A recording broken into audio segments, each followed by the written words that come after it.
Good evening from a rather incongruous background for talking about sharks, but nevertheless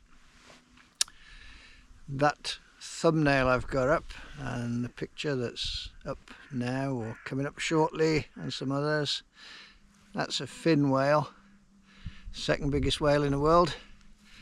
Not quite sure how big that one is because its back end is all missing, but it's big. And you can see all along the back end lots and lots of shark bite marks, and then there's those two in the picture which to me look like a certain something. Big, semicircular, and if you zoom in, all the marks where the teeth are cut, perfectly triangular, very clean. So what does that mean exactly? Obviously for a shark fisherman that means a lot of excitement, which may or may not be justified, and with the weather we can't get out anywhere anyway. But off the west coast of Ireland, what are you going to find?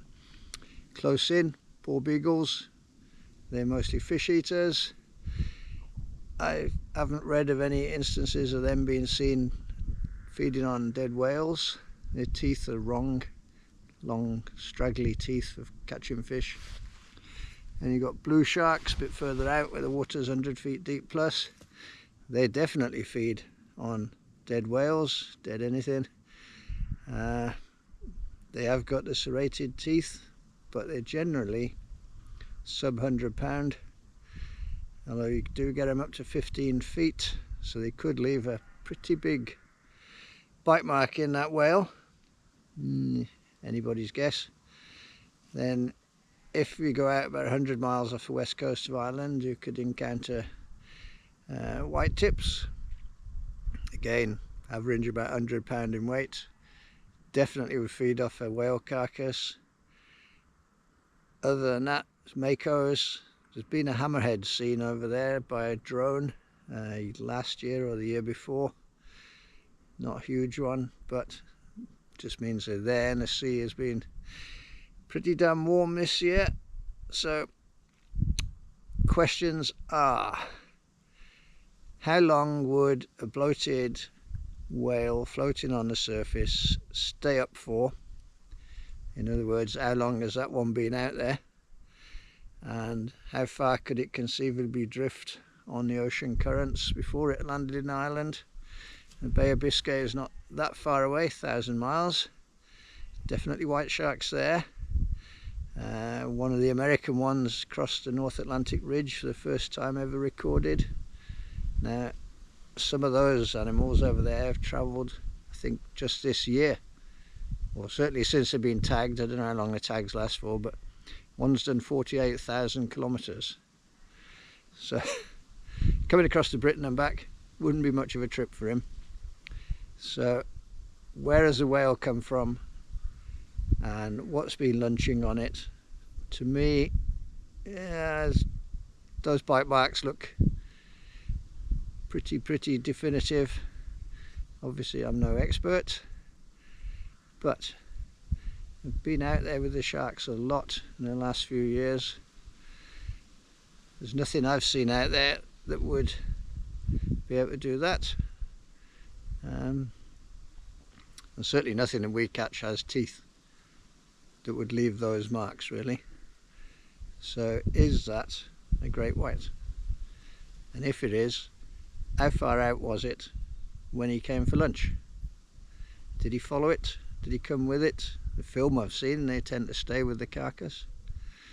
So depending on where it came from, that fish could have come all the way up to Ireland and then left it when it got stranded. Could have left it 1,000 miles away. Who knows? Perhaps he just ate as much as he possibly could and went, right, that's it, I'm done, and went off to do sharky things, and then left it to the blue sharks and whatever else. So, bit of a mystery, but still, that is funky. I think anyone who fishes for sharks or is interested in sharks are going to look at those bite marks and get a little bit excited as to what they might be, what it might mean, Obviously there's no scale, there's nobody standing there with a ruler, which would be handy, but looking at that section of the whale and looking at the other photographs, those marks are big. Those are big bite marks, and there's only so many big sharks out there. So could that possibly be the first British great white?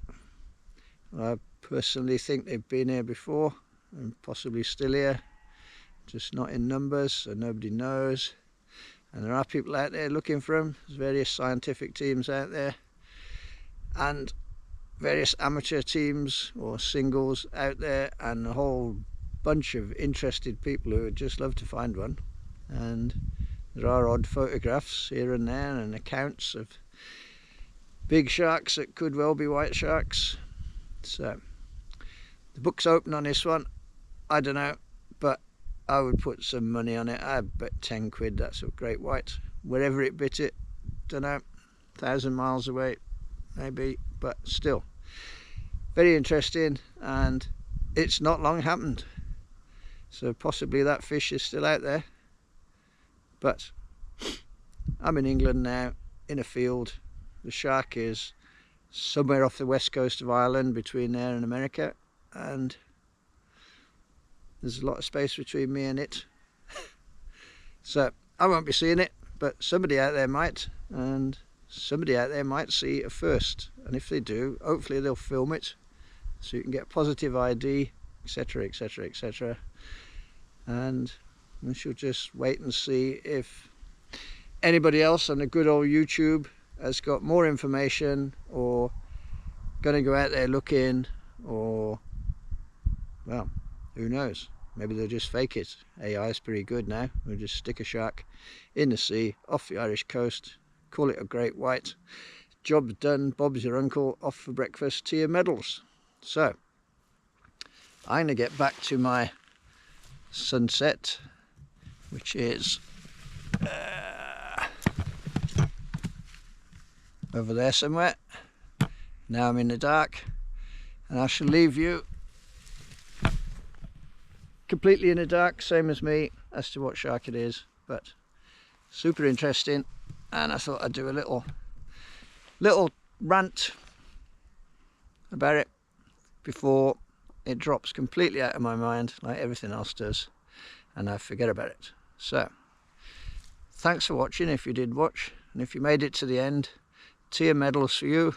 Have a nice lie down now, because I know I'm a tedious old git, but I like to have my say, and I think this is interesting. So ta-ta for now, and we'll be back to fishing next time.